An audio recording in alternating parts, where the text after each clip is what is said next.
नमस्कार, Shriram time news मध्ये मी कैलास सोनवणे आपले हार्दिक स्वागत करतो। सुरुवातीला पाहूया 24 तासातील ताज्या घडामोडी। भाऊसाहेब हिरे शासकीय वैद्यकीय महाविद्यालयाच्या सर्वोपचार रुग्णालयातील विविध समस्यांवर उपाययोजना करण्याची शिवसेना उभाटाची मागणी। ग्रामीण जीवन उन्नती अभियान अंतर्गत देण्यात आलेल्या कोट्यवधी रुपयांच्या मशिनरी प्रकरणी भ्रष्टाचाराची चौकशी करून गुन्हे दाखल करण्याची मागणी। गोंदूर रोडवरील बोरसे नगरात कालिका देवी मंदिर प्राणप्रतिष्ठा सोहळ्यानिमित्त विविध धार्मिक कार्यक्रमांचे आयोजन। छत्रपती शिवाजी महाराज महाराजोत्सव अभियानांतर्गत न्याळोद येथे महसूल समाधान शिबिर संपन्न। आणि आंतरराष्ट्रीय पारिचारिका दिनाचे औचित्य साधून पारिचारिकांचा करण्यात आला गौरव।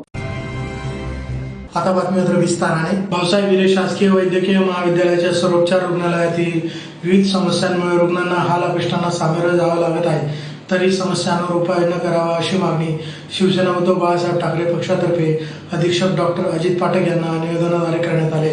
धुळे शहरातील भाऊसाहेब हिरे शासकीय वैद्यकीय महाविद्यालयाच्या सर्वोपचार रुग्णालयातील विविध समस्यांमुळे रुग्णांना हालापेष्टांना सामोरे जावे लागत आहे, त्यामुळे या समस्यांवर ताबडतोब उपाययोजना कराव्यात अशी मागणी शिवसेना उद्धव बाळासाहेब ठाकरे पक्षातर्फे अधीक्षक डॉक्टर अजित पाठक यांना निवेदनाद्वारे करण्यात आली आहे। विशेषतः वाढत्या तापमानाच्या पार्श्वभूमीवर अद्याप स्वतंत्र उष्माघात कक्ष सुरू करण्यात आलेला नसल्याबद्दल नाराजी व्यक्त करण्यात आली आहे। शिवसेनेच्या पदाधिकाऱ्यांनी रुग्णालय प्रशासनाकडे वारंवार विविध समस्या मांडूनही त्यावर ठोस उपाययोजना होत नसल्याचा आरोप करण्यात आला आहे। दुपारच्या सत्रानंतर रुग्णालयाचा बहुतांश कारभार इंटर्स डॉक्टरांच्या हाती दिला जात असल्याने गंभीर रुग्णांना योग्य उपचार मिळण्यात अडचणी येत असल्याचे निवेदनात म्हटले आहे। वाढत्या उष्णतेच्या पार्श्वभूमीवर अद्याप स्वतंत्र उष्माघात कक्ष सुरू करण्यात आलेला नाही। अस्थिरोग विभाग 4थ्या मजल्यावर असून लिफ्ट अनेक वर्षापासून बंद असल्याने रुग्णांना त्रास सहन करावा लागतो। स्ट्रेचर व कर्मचाऱ्यांच्या अभावामुळे रुग्णांच्या नातेवाईकांवर अतिरिक्त शारीरिक ताण येतो। अतिदक्ष रुग्णांना देखील मजल्यावर ज्ञान करताना हालापेष्टा सहन कराव्या लागतात। स्त्रीरोग व शस्त्रक्रिया विभागातही रुग्णांना 3ऱ्या मजल्यावर जाण्यासाठी त्रास सहन करावा लागतो। सुपर स्पेशालिटी डॉक्टरांची माहिती रुग्णांना उपलब्ध होत नसल्याने तासनतास प्रतीक्षा करावी लागते। न्यूरोसर्जन व न्यूरोफिजिशियन वेळेवर उपस्थित राहत नसल्याचा आरोप करण्यात आला। 2D इको विभागात रुग्ण दिवसभर प्रतीक्षा करत असल्याची तक्रार करण्यात आली। रुग्णालयाच्या आतील परिसरात अस्वच्छता असून पावसाळ्यापूर्वी नाले सफाई व ड्रेनेज साफसफाई आवश्यकता असल्याचे ते सांगण्यात आले। या समस्यावर तातडीने उपाययोजना करण्याची मागणी निवेदनात करण्यात आली। यावेळी शिवसेनेचे जिल्हा प्रमुख अतुल सोनवणे, महानगर प्रमुख धीरज पाटील, प्रशांत ठाकूर, पंकज बारसकर, सुभाष मराठे, मुन्ना पठाण, दिनेश पाटील, गोकुळ बडगुजर, त्याग अन्सारी, तेजस सपकाळ आदी उपस्थित होते। यावेळी अधीक्षक डॉक्टर अजित पाठक यांनी जागेअभावी मेल मेडिसिन वार्डमध्ये 2 बेडची व्यवस्था करून उष्माघात उपचार सुविधा सुरू करण्यात आल्याचे सांगितले। तसेच लवकरच स्वतंत्र उष्माघात कक्ष सुरू करण्यात येईल असे आश्वासन त्यांनी दिले। काल रविवार असताना 2 महत्त्वाच्या रुग्णांकरता उष्माघाताच्या रुग्णांना घेऊन या ठिकाणी शिवसेनेचे जिल्हा प्रमुख अतुल सोनवणे यांच्यासोबत ज्यावेळेला आम्ही या ठिकाणी आलो त्यावेळेला आम्हाला असं दिसून आलं की हिरे वैद्यकीय महाविद्यालयाच्या सर्वोपचार रुग्णालयामध्ये उष्माघात कक्षाची स्थापना करण्यात आलेली नाही आहे। त्या ठिकाणी त्या दोघं पेशंटला बेड मिळवून देण्यासाठी आम्हाला त्या ठिकाणी आटोकाट प्रयत्न करावा लागले। सायंकाळी त्या रुग्णांना त्या ठिकाणी बेड उपलब्ध झाला। त्यानंतर संध्याकाळी एक ॲक्सिडेंटची केस आली। त्या ॲक्सिडेंटच्या केसला रुग्णाच्या नातेवाईकांना मदत करण्याकरता या ठिकाणी कोणी नव्हतं। अस्थिरोग कक्ष 4थ्या मजल्यावरती असताना त्या ठिकाणी स्ट्रेचर उपलब्ध नव्हतं। या ठिकाणी जवळपासच आम्ही या ठिकाणी असल्यामुळे परत एकदा सायंकाळी आम्ही आलो आणि त्या पेशंटला आम्ही 4थ्या मजल्यावरती त्या ठिकाणी ॲडमिट करून घेतलं। या संदर्भामध्ये आज हिरे वैद्यकीय महाविद्यालयाचे अधिष्ठाता भांबरे सरांची भेट या ठिकाणी घ्यायला आलो, पण भांबरे सर आज रजेवरती असल्यामुळे पाठक सरांनी आमची या ठिकाणी भेट घेतली आणि शिवसेना उद्धव बाळासाहेब ठाकरे पक्षाच्या वतीने या ठिकाणी आम्ही महत्त्वाच्या मागण्या केल्या। त्याच्यामध्ये उष्माघात कक्ष हा स्वतंत्ररित्या त्या ठिकाणी स्थापन करण्यात यावा। दुसरी महत्त्वाची गोष्ट म्हणजे जो अस्थिरोग ऑर्थो वार्ड आहे तो 4थ्या मजल्यावरती आहे, गायनॅक वार्ड हा 3ऱ्या मजल्यावरती आहे, सर्जरी वार्ड हा 2ऱ्या मजल्यावरती आहे। या ठिकाणी जास्तीत जास्त पेशंट दाखल होत असतात। त्या पेशंटला वरती त्या मजल्यावरती पोहोचवण्याकरता लिफ्ट या ठिकाणी वर्षानुवर्षापासून बंद आहे। अनेक वेळा लिफ्टचा खर्च दाखवण्यात आलेला आहे, पण लिफ्टचं काम अजूनही झालेलं नाही आहे। तर हे सर्वच्या सर्व कक्ष हे खालच्या मजल्यावरती आणण्यात यावं अशी मागणी या ठिकाणी आम्ही केली। 2D इको करण्याकरता जे पेशंट या ठिकाणी येतात त्यांना दिवसभर त्या ठिकाणी ताटकळत उभं राहावं लागतं। डॉक्टर दिवसभर या ठिकाणी येत नाही। तीच परिस्थिती या ठिकाणी जे सुपर स्पेशालिटी डॉक्टर आहे त्यांच्या बाबतीमध्ये आहे। अनेक सुपर स्पेशालिटी डॉक्टर आज देखील या ठिकाणी योग्य प्रकारे सेवा बजावत नाहीत। तसेच या बाह्य आवाराची स्वच्छता व आतल्या आवाराची स्वच्छता या संदर्भामध्ये आम्ही एक महत्त्वाचं निवेदन या ठिकाणी पाठक सरांना दिलं आणि त्यांनी आम्हाला आश्वासन दिलेलं आहे की लवकरात लवकर या ठिकाणी उष्माघात कक्ष स्थापन करण्यात येईल आणि नवीन सुपर स्पेशालिटी जे हॉस्पिटल या ठिकाणी तयार होतोय त्याच्यामध्ये नवीन बिल्डिंगमध्ये गायनॅक वॉर्ड आणि ऑर्थो वॉर्ड त्या ठिकाणी शिफ्ट केला जाणार आहे. त्याच्यामुळे येणाऱ्या काळामध्ये त्या ठिकाणी पेशंटची होणारी हेळसांड देखील थांबणार आहे. त्यामुळे या ठिकाणी महत्त्वाच्या गोष्टींवरती चर्चा करून त्यांनी आम्हाला या ठिकाणी सकारात्मक प्रतिसाद या ठिकाणी दिलेला आहे. सयाजी वांबरे सर यांची देखील आमची या संदर्भामध्ये फोनवर चर्चा झालेली आहे. ग्रामीण जीवन उन्नती अभियान अंतर्गत धुळे जिल्हा परिषद अंतर्गत पंचायत समितीमधून उद्योग उभारणीसाठी ग्रामसंघ व महिला बचत गटांना देण्यात आलेल्या कोट्यवधी रुपयांच्या मशिनरी प्रकरणी जिल्हा व्यवस्थापक, तालुका व्यवस्थापक आदींची SIT मार्फत चौकशी करून गुन्हा दाखल करावा या मागणीसाठी रेणुका माता महिला समूह सैताळे, जय माता दी महिला समूह न्याळद आदींतर्फे जिल्हाधिकारी कार्यालयासमोर निदर्शने करून निवेदन देण्यात आले. धुळे जिल्हा परिषद अंतर्गत पंचायत समितीमधून व ग्रामीण जीवन उन्नती अभियान अंतर्गत मानव विकास योजना ही 2022-23 या वित्त वर्षापासून राबवण्यात आली. धुळे जिल्ह्यात या अंतर्गत जिल्ह्यातील ज्या तालुक्यातील गावांना उद्योग उभारणीसाठी ऑल इन वन व भरड धान्य राईस मिल या मशिनरी दिल्या गेल्या. या मशिनरी ग्रामसंघ व महिला बचत गटांना देण्यात आल्या. परंतु उमेद अभियान अंतर्गत देण्यात आलेल्या या मशिनरीमध्ये जिल्हा व्यवस्थापक, तालुका व्यवस्थापक, प्रभाग व्यवस्थापक यांनी महिलांची फसवणूक केली व कोट्यवधींचा भ्रष्टाचार केला. म्हणून सदरचा कोट्यवधीचा भ्रष्टाचार करणाऱ्या जिल्हा व्यवस्थापक उद्धव दारणे, तालुका व्यवस्थापक लोकेश सोनवणे, तालुका व्यवस्थापक हेमंत गवते, तालुका अभियान व्यवस्थापक ईश्वर पाटील, प्रभाग समन्वयक विजय आयरे, प्रभाग समन्वयक वर्षा राणे, निंबा आयरे, विजय आयरे यांची SIT, ACB व CBI मार्फत संपत्तीची चौकशी करून भ्रष्टाचार प्रकरणी गुन्हा दाखल करून त्यांना निलंबित करावे या मागणीसाठी रेणुका माता महिला समूह सैताळे, जय माता दी महिला समूह न्याहळोद, कीर्ती महिला समूह सैंदाने, सखी महिला विश्वनाथ यांच्यातर्फे जिल्हाधिकारी कार्यालयासमोर निदर्शने करून निवेदन देण्यात आले. अभियानातून आम्ही महिला बचत गटांना ऑल इन वन आणि भरड धान्य या मशिनरी आम्हाला दिल्या गेल्या होत्या. महिलांना उद्योजक होण्यासाठी, सक्षम होण्यासाठी जे मशिनरी दिले जातात, सदर अधिकाऱ्यांनी ते मशिनरी सगळ्या बोगस प्रतीच्या दिल्या आणि वारंवार जेव्हा महिला आणि मी स्वतः जय माता दी महिला बचत गटातून मला सुद्धा त्या मशिनरी दिलेल्या आहेत. आम्ही वारंवार पाठपुरावा करत गेलो की मशिनरी खराब आहेत, याच्यामुळे आमचं आर्थिक नुकसान होत आहे. कारण मशिनरी ठेवण्यासाठी शेड बनवले, लाईट बिल आम्ही भरतोय, त्याच्यानंतर आम्हाला त्या जागेचं रेंट द्यावं लागतंय. म्हणून आमच्या मशिनरींचं काहीतरी तरी विलाज करा किंवा आम्हाला काहीतरी न्याय द्या म्हणून. तर सदर अधिकारी सतत उडवाउडवीचे उत्तरं देत आणि दमदाटी करत आमच्याशी बोलत असतात. म्हणून आम्ही या सगळ्या त्रासाला कंटाळून आज दक्ष पत्रकार संघाकडे आम्ही न्यायाची मागणी केली की आम्हाला न्याय मिळवून द्यावा म्हणून. सर्व महिलांच्या वतीने मी आज सगळ्यांना आणि प्रशासनाला एक विनंती करू इच्छिते की या महिला बचत गटांच्या नावावर जो भ्रष्टाचार होतोय, शासनाने महिला सक्षमीकरणासाठी खूप ठोस पाऊल असं उचललेलं आहे, पण याच्या नावावर जे अधिकारी भ्रष्टाचार करून स्वतःचाच उदरनिर्वाह करतायत, तर या अधिकाऱ्यांवर यांचा शासनाचा वचक बसेल का? आम्हाला न्याय मिळेल का? कारण महिलांच्या नावाने जे काही आजपर्यंत लूटमार आहे आणि जे अधिकारी, संबंधित अधिकारी, जे जिल्हा व्यवस्थापक असतील, तालुका व्यवस्थापक असतील, उद्धव दारणे सर, लोकेश सोनवणे सर, ईश्वर पाटील सर, हे आम्हाला सतत म्हणतात की आमची तालुक्यापासून, तुमच्या गावातल्या केडर पासून तर आमची राज्यापर्यंतची लाईन आहे, तुमच्याकडनं आमचं काहीच होणार नाही. CO साहेबांपर्यंत जाऊन तुमचं होणार नाही. तुम्ही कलेक्टरला जरी गेले तरी सुद्धा मानव विकास योजना ही कलेक्टरांच्या अंतर्गत आहे, आमचं कोणीच काही करून घेणार नाही असं बोलून, आरेरावीची भाषा करून, आम्हाला अपशब्द बोलून, महिलांना अपमानित करून आम्हाला ऑफिसच्या बाहेर काढण्यात आलं होतं. म्हणून ज्या पद्धतीने मला 500 रुपयाच्या बाउंडवर जी काही तक्रार लिहून दिलेली आहे, त्याच्या अनुषंगाने माझी या ठिकाणी सरकारला विनंती आहे की याची ACB, SIT कडून चौकशी होऊन या सर्वांवर गुन्हे दाखल करण्यात यावे व यांनी या 200 ते 300 कोटी रुपयाचा जो काही भ्रष्टाचार केलेला आहे स्वतःच्या पत्नींना या ठिकाणी अभियानामध्ये अंतर्गत करून, तर यांच्यावर देखील गुन्हा दाखल झाला पाहिजे. आणि ती जी काही यांनी स्थावर मालमत्ता जमवलेली आहे, भ्रष्टाचाराच्या माध्यमातून जो पैसा निर्माण केलेला आहे, शासनाला फसवलेला आहे, तर हा पैसा या महिला बचत गटांना या ठिकाणी दिला गेला पाहिजे आणि सरकारचा जो काही उरलेला पैसा आहे तो सरकारला या ठिकाणी दिला गेला पाहिजे. जर ही प्रोसेस 8 दिवसाच्या आत जर झाली नाही तर साधारणतः 20 ते 21 तारखेला किंवा 25 तारखेला दक्ष पत्रकार संघाच्या माध्यमातून जिल्हाधिकारी कार्यालयाजवळ कमीत कमी 10 ते 15 हजार महिलांच्या माध्यमातून व पुरुषांच्या माध्यमातून धुळे जिल्ह्यातले शिरपूर, शिंदखेडा आणि साक्री या तालुक्यामध्ये जेवढे गावं येतात त्या गावांमध्ये हा भ्रष्टाचार झालेला आहे. त्या गावांच्या सर्व महिलांना घेऊन मी या ठिकाणी जन आंदोलन या ठिकाणी करणार आहे. जोपर्यंत न्याय मिळणार नाही तोपर्यंत आम्ही या ठिकाणी दक्ष पत्रकार संघाच्या माध्यमातून आंदोलन करू. धुळे शहरातील गोंदूर रोडवरील बोरसे नगरात कालिका देवी मंदिर प्राण प्रतिष्ठा सोहळ्यानिमित्त दिनांक 10 मे ते 13 मे दरम्यान विविध धार्मिक कार्यक्रमांचे आयोजन करण्यात आले आहे. धुळे शहरातील देवपुरातील गोंदूर रोडवरील बोरसे नगरात कालिका देवी मंदिर प्राण प्रतिष्ठा सोहळ्यानिमित्त दिनांक 10 मे ते 13 मे दरम्यान विविध धार्मिक कार्यक्रमांचे आयोजन करण्यात आले आहे. रविवार दिनांक 10/5/2026 रोजी सायंकाळी 5 वाजता सर्व मूर्तींची शोभायात्रा काढण्यात आली. दिनांक 11 रोजी गणपती पुण्यावाचन, मातृका पूजन, नांदी श्राद्ध, सर्व मंडळाची स्थापना, अग्निस्थापन, गृहयज्ञ, जलनिवास, कुटील हवन, नैवेद्य व महाआरती करण्यात आली. मंगळवार दिनांक 12 रोजी स्थापित देवतांचे प्रातपूजन, शांतिक पौष्टिक हवन मूर्ती, लोकपाल, प्रतिलोकपाल हवन, धान्यदिवास, नैवेद्य व महाआरती करण्यात आली. बुधवार दिनांक 13 मे रोजी स्थापित देवता प्राप्त पूजन, शांती, पौष्टिक हवन, तरंग हवन, बलिदान, पूर्ण आहुती, मूर्ती प्राणप्रतिष्ठा, नैवेद्य व संध्याकाळी 7 वाजता महाआरती व महाप्रसादाचे आयोजन करण्यात आले. तरी या धार्मिक कार्यक्रमांचा लाभ घेण्याचे आवाहन श्री कुलस्वामिनी कालिका माता व श्री विठ्ठल रुक्मिणी मंदिर ट्रस्ट तर्फे करण्यात आले आहे. यावेळी अरुण धुमाळ, रुपेश कासार,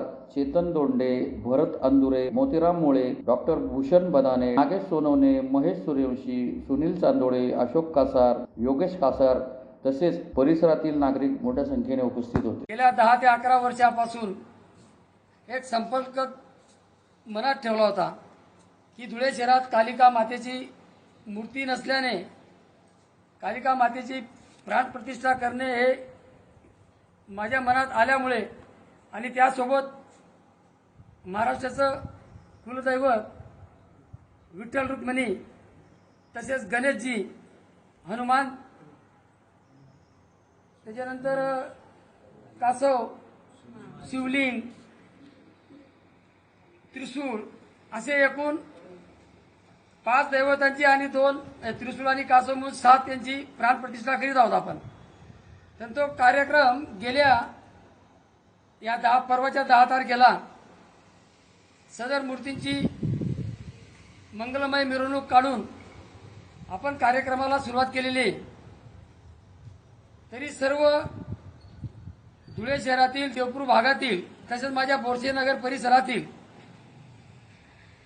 सर्व नागरिकांच्या सहकार्याने या धार्मिक कार्यक्रमात सुरुवात झालेली आहे. आज कार्यक्रमाचा 3रा दिवस आहे.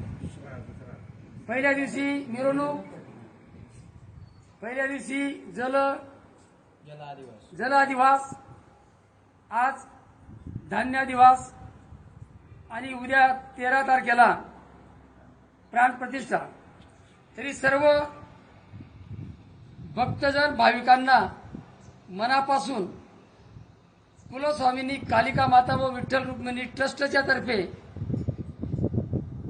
व धीरज गुरुजी यांच्याही तर्फे मी सर्व धुळे शहरातील व बोरसे नगर परिसरातील भक्तजनांना जाहीर आवाहन करतो, सर्वांनी उद्या प्राण प्रतिष्ठेच्या कार्यक्रमाला व संध्याकाळी 7 वाजता महाआरतीसाठी ज्यांना आरती करायची असेल त्यांनी घरून आरतीचं ताट आणायचं आहे आणि पूर्ण प्रकारे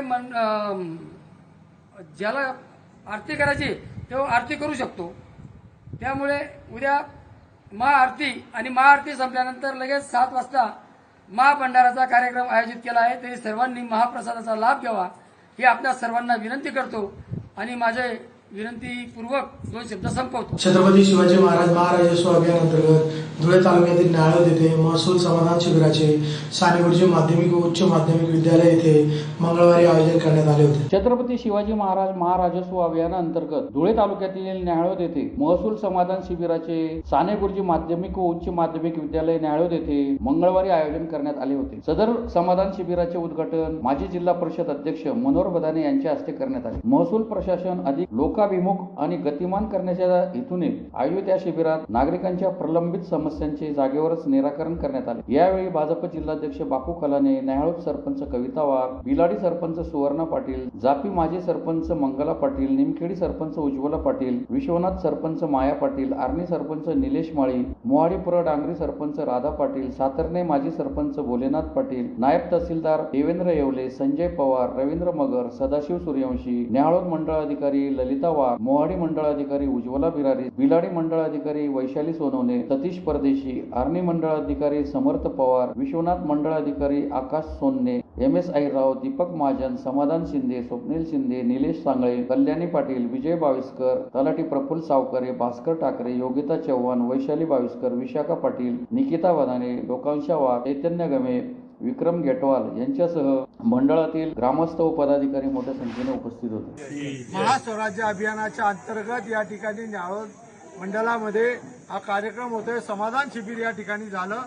या ग्रामीण भागाच्या जनतेसाठी आदरणीय मुख्यमंत्री देवेंद्र फडणवीस साहेब आणि बावनकुळे साहेब यांच्या मार्फत या महास्वराज्य अभियानाचा फायदा होतोय आणि ग्रामीण भागाच्या जनतेला याचा फायदा मोठ्या प्रमाणात होतोय. ज्या काही लहान लहान अडीअडचणी होत्या, ज्या दाखले मिळत नव्हते, ते दाखले मिळवण्यासाठी आज महसूल यंत्रणा असेल, भूमिलेख अभियान असेल, नोंदणी विभाग असेल, सगळे जिल्हा उपनिबंधक ऑफिस असेल, सगळे 10 डिपार्टमेंट आहेत, आरोग्य डिपार्टमेंट असेल, या सगळ्या कृषी खात्याचं डिपार्टमेंट असेल, या ठिकाणी त्याचा फायदा ग्रामीण भागाच्या लोकांना होतोय.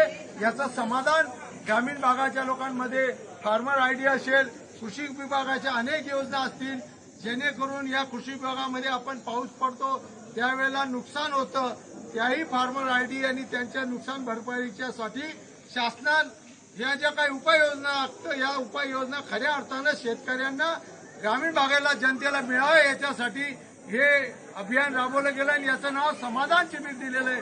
या समाधान शिबिराचं ग्रामीण भागाच्या जनतेने फायदा घ्यावा अशा प्रकारची विनंती करतो. जय हिंद, जय महाराष्ट्र. आंतरराष्ट्रीय पारिचारिका दिनाचे औचित्य साधून महाराष्ट्र राज्य जिल्हा परिषद आरोग्य सेवा कर्मचारी संघटनेतर्फे शहरातील गरुड कॉलनीतील धुळे व नंदुरबार जिल्हा परिषद तांत्रिक आरोग्य कर्मचारी सहकारी पतसंस्थेच्या मुख्य कार्यालयात पारिचारिका गौरव सोहळ्याचे मंगळवारी आयोजन करण्यात आले होते. आंतरराष्ट्रीय पारिचारिका दिनाचे औचित्य साधून महाराष्ट्र राज्य जिल्हा परिषद आरोग्य सेवा कर्मचारी संघटनेच्या वतीने धुळे शहरातील गरुड कॉलनीतील धुळे व नंदुरबार जिल्हा परिषद तांत्रिक आरोग्य कर्मचारी सहकारी पतसंस्थेच्या मुख्य कार्यालयात पारिचारिका गौरव सोहळ्याचे मंगळवारी आयोजन करण्यात आले होते. सेवा परम धर्म या ब्रीद वाक्याखाली आरोग्य सेवेचा कणा असलेल्या पारिचारिका भगिनींच्या सेवाभावाचा सन्मान करण्यासाठी सदर सोहळ्याचे आयोजन करण्यात आले होते. उपस्थित प्रमुख अतिथींच्या हस्ते दीप प्रज्वलन करून कार्यक्रमास सुरुवात करण्यात आली. त्यानंतर उपस्थित मान्यवरांच्या हस्ते पारिचारिकांचा गौरव करण्यात आला. यावेळी जिल्हा आरोग्य अधिकारी डॉक्टर सचिन बोडके, अतिरिक्त जिल्हा आरोग्य अधिकारी डॉक्टर संजय मोरे, पारिचारिका प्रशिक्षण केंद्राचे प्राचार्य भूषण जोशी, डॉक्टर विशाल पाटील, प्रशांत सोनवणे, महाराष्ट्र राज्य जिल्हा परिषद आरोग्य सेवा कर्मचारी संघटनेच्या राज्य सरचिटणीस सुनंदा निकम, महाराष्ट्र जिल्हा परिषद आरोग्य सेवा कर्मचारी संघटना अध्यक्ष DA पाटील, जिजाबराव देसले, सुनील नेरकर, मुक्ता सूर्यवंशी, मनीषा सोनवणे, विक्षाप बुवा, जयश्री गांगुर्डे, अनिता मोरे, ललिता पावरा, सुनीता घोडेस्वार, गणेश सोनवणे, अर्चना जोडपे आदी उपस्थित होते. आज 12 मे आंतरराष्ट्रीय परिचारिका दिवस. या दिवसविषयी आपल्याला प्रत्येकाला ज्ञात आहे की आरोग्य क्षेत्रात आपल्या भगिनीने केलेलं कार्य त्याच्यावर पाऊल टाकून आपली सेवा बजावत आहोत. मग दैनंदिन आपलं आरोग्याचं काम असो, कोरोना काळ असो, अशा अनेक ठिकाणी आपण आपलं योगदान देत असतो. परंतु परिचारिका भगिनीची नोकरी ही खरोखर कठीण परिस्थितीतली नोकरी आहे. एक तर आपलं कुटुंब, दुसरी नोकरी आणि तिचं समाज आणि नातेवाईकांना सांभाळणं, आज सर्व गाडा सांभाळून आपली नोकरी करत असतात. उभ्या आयुष्यात अनेक प्रकारच्या अडचणी येतात. त्या अडचणीवर मात करण्यासाठी म्हणून परिचारिकाचा जन्म झालेला आहे. मॅडमांनी सांगितलं की आपल्या घरात आपण प्रत्येकाची सेवा करतो, त्या घरातली ती भगिनी जी आहे ती सुद्धा एक परिचारिका आहे. काळजीपूर्वक कुटुंबाची सेवा करते आणि कुटुंबाला आकार देते. या अशा कळतर परिस्थितीमध्ये आपलं हे जीवनमान चालत असतं. तर मी सरांना एकच सांगेन, आमच्या भगिनींना खरंच शुभेच्छा द्यायच्या असतील सर तर आमच्या 10-20-30चा लाभ आणि पदोन्नतीचा मार्ग मोकळा करून द्यावा. कारण की या दिवसाविषयी अनेक जण अनेक तर्कवितर्क सांगतील, परंतु आमच्या भावना त्याच्यातच दडलेल्या आहेत आणि आम्ही आमचा हक्क तुमच्याचकडे करतो सर. प्रशासनाशी आणि आज स्थापनेशी आजतागत आमचा कधीही झगडा झाला नाही. आम्ही म्हणतो आरोग्याचा कर्मचारी आज जिल्हा परिषद मध्ये मुख्य कार्यकारी अधिकारी सो किंवा आपले जिल्हा आरोग्य अधिकारी साहेब यांच्याशी कधी भांडला हो असं कधी ज्ञात नसेल आणि संघटनेने तर मुळीच केलं नाही. आम्ही फक्त कागद देत राहतो साहेब. तेवढीच आम्हाला वाटतं की आपला कागद दिला तर आपलं काम होईल. आम्ही कधीही असं दडपण टाकलं नाही. परंतु हे हक्काने एवढ्या 15 दिवसात आम्हाला जरी 10-20 ऑर्डर आणि आमचं पदोन्नतीचं काम झालं तर आम्ही म्हणू आमचा जागतिक परिचारिका दिवसाला तुमच्याकडे. पुन्हा एक नजर ठळक घडामोडींवर. भाऊसाहेब विरे शासकीय वैद्यकीय महाविद्यालयाच्या सर्वोपचार रुग्णालयातील विविध समस्यांवर उपाययोजना करण्याची शिवसेना उभाटाची मागणी. ग्रामीण जीवन उन्नती अभियान अंतर्गत देण्यात आलेल्या कोट्यवधी रुपयांच्या मशिनरी प्रकरणी भ्रष्टाचाराची चौकशी करून गुन्हे दाखल करण्याची मागणी. गोंदूर रोडवरील बोरसे नगरात कालिका देवी मंदिर प्राणप्रतिष्ठा सोहळ्यानिमित्त विविध धार्मिक कार्यक्रमांचे आयोजन. छत्रपती शिवाजी महाराज महाराजोत्सव अभियानांतर्गत न्याळोद येथे महसूल समाधान शिबिर संपन्न. आणि आंतरराष्ट्रीय पारिचारिका दिनाचे औचित्य साधून पारिचारिकांचा करण्यात आला गौरव. याचबरोबर श्रीराम टाइम न्यूजचे बातमीपत्र संपले. दिवसभरातील ताज्या घडामोडींसाठी पाहत राहा श्रीराम टाइम न्यूज. भेटूया पुढील प्रसारणात. तोपर्यंत नमस्कार.